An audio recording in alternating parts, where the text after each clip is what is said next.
find it again. All right. Before we start, I just want to go over a few things real quick. Um, uh, One is this: we don't have everybody on, of course. I wish it'd be nice if Chris was on so we could talk to him about this. But I'm sure he's going to hear it through the grapevine, and everybody here is friends and understands the way, especially Goldie, Vivi, and I play and have been playing like hockey. But I just wanted to make sure everybody understood that's playing FIFA understands that this is just an in between until next September. Because as soon as hockey comes out, this disc is either getting traded in or thrown against a wall, something like that. Either way, I don't care either way. And but in addition to that, all these players that are playing with us in FIFA, and I'm sure you agree with this, Vivi. I don't think I'm stepping out of bounds. They're going to be allowed to play hockey with us. They're not necessarily going to be on the starting roster if we have a lot of players, but they're definitely allowed to play hockey with us, especially 100%. that first month to first 2 months. Especially when the servers are balancing themselves out and we don't have everybody on. Um, Next thing is, and everybody here does it, maybe except for Goldie, is take the texting seriously so that we know who's going to be on, because now we don't have 4 or 5 people on at one time. It's like 7 to 9 people on. So we need to make sure that we have a good count of like everybody that's going to be on. And the same rule, Goldie knows this. This might be new to Vincent and Jose, but there's a 5-minute rule. So if you say you're going to be on 9:30, we give you the respect at 9:35. You can always send a text back to us just saying that you're late, and we'll adjust it. Just like tonight, Jose said he's not going to be on at 9:30. He'll be on at 9:40, and he got on. No big issues. Right, and most cases like that, people will wait. If it's like going to be another 5 minutes, we'll be like, oh, okay, we'll wait. Absolutely. You won't be sitting out probably at all, and that goes for everything. It sucks if you don't send the message, and then we start 5 minutes after, and you get on 6 minutes after. Too bad. Right. So that's the big thing. I know Goldie knows that a lot, and he's constantly made fun of. But Goldie's actually pretty consistent on his time. It's usually 9:45, 10 o'clock. So we're really used to that.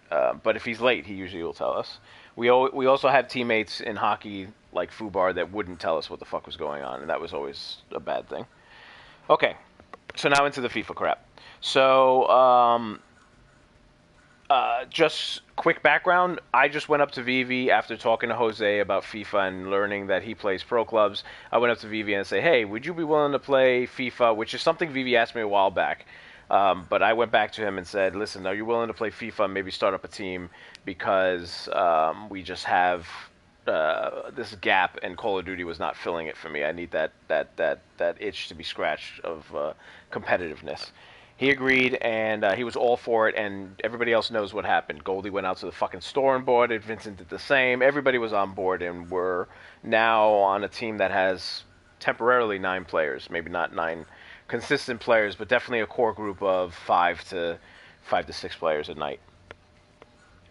So, with that, I want to make sure that everybody understands that I, personally, am the quote like GM, I guess. So what I'm trying to do is make sure that it's organized, because the more players you get in, if it's not organized and there's no strategy and there's no stabilization, it kind of breaks down and it ends up being just a clusterfuck of little league soccer where everybody's just chasing the ball and everybody gets on. They don't have set positions. They don't know what the fuck they're doing, and no one ever learns the buttons or anything like that. So what I'm trying to do is take it somewhat seriously and get it so that the overall team concept is everybody's on the same page and everybody wants to make it to Division 1. I don't think there's anybody that plays this game that doesn't want to make it to Division 1. They also want it to be fun, but let's all get this one thing straight, and I think we all understand winning is fun.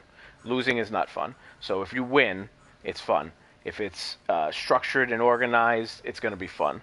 My point is, I want to be Division 1. I want to stay there. I want to have fun in that division and not break out of it. Kind of similar to hockey, but with a larger group, which I think is excellent. And then with that will come all the fun. We're gonna have nights where we get our fucking ass beat every single game, but I want it to be just like hockey, where we get our ass beat that game, and the next day everybody's eager and willing to play again to start it all over again. Because I remember hockey going to bed fucking pissed off especially at like VV or pissed off at Goldie or pissed off, especially at Whoa, hold Fubar. on. Fubar was the What? most. Fubar was definitely the most. But then waking up the next day and then talking to VV and saying, "Hey, we need to start doing this, this, this, and try this." Oh yeah, and then start talking about it and being way excited to get started back up on that. And I want that back again so that we can get that excitement back, that itch. And the big thing that I'm learning, and it's the same thing as in hockey, is I want to beat those $1 million bill teams, the ones with the afros that are different colors and all that shit, where they're 2 to 3 man teams and all they fucking do is the what I call like the dump and chase or the little lob passes over the guys, and they go using their speed to take advantage of it and use the glitch goals. I want to beat those guys. How do you beat those guys? You beat those guys with team play. You beat those guys with a better strategy, and you end up beating those guys 4-2. They're gonna score on you. It's inevitable because that's just what they do. But you end up playing and having good team play to beat them and score more goals than they do. And I also want to have a strategy where we have a system that is similar to hockey, saying, and VV and Goldie can back me up on this, we used to say pass the puck up the boards. That was almost like a silent shot mantra, was up the boards, up the boards, up the boards. It didn't matter where you were, it was always a better option, up the boards, keep it up the boards. I want something similar to that in soccer, where what I'm learning is that maybe the thing here is how do you help that person with the ball when you don't have the ball? How do you learn where you need to be when you're off ball, what I'm calling off ball, when you're not at the ball, because that seems like it's really, really important in this game. And once we get that concept down and everybody understands where they need to be, then it's literally quote passing the the puck up the boards, not even caring because you know your guy's going to be there. That's basically what I want that overall team concept to be. So now last is what I'm calling it like the interim coach kind of thing. So Jose was brought in and started this whole thing because he has one experience in the game. He doesn't have experience in life, but he has experience in the game.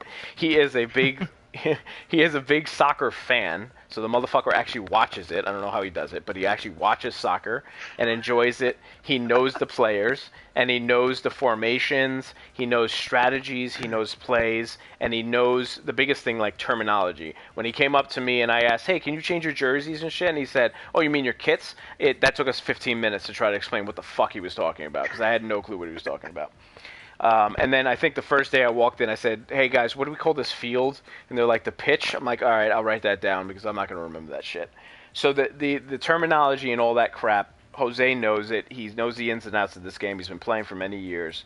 So he is our, quote, interim coach. Now, the reason why he's called that is because I think overall Jose is going to end up being the, quote, superstar, the star player, the guy that's going to be the best on the team. And I don't want him to have to focus on coaching only in the future. I want him to focus on his gameplay. So in the future, we may have somebody else that's going to end up coaching. It maybe end up me. It maybe end up somebody else. But we need to just figure that out down the road. And I can't choose anybody now because no one else but Jose has experience in this game enough to do it.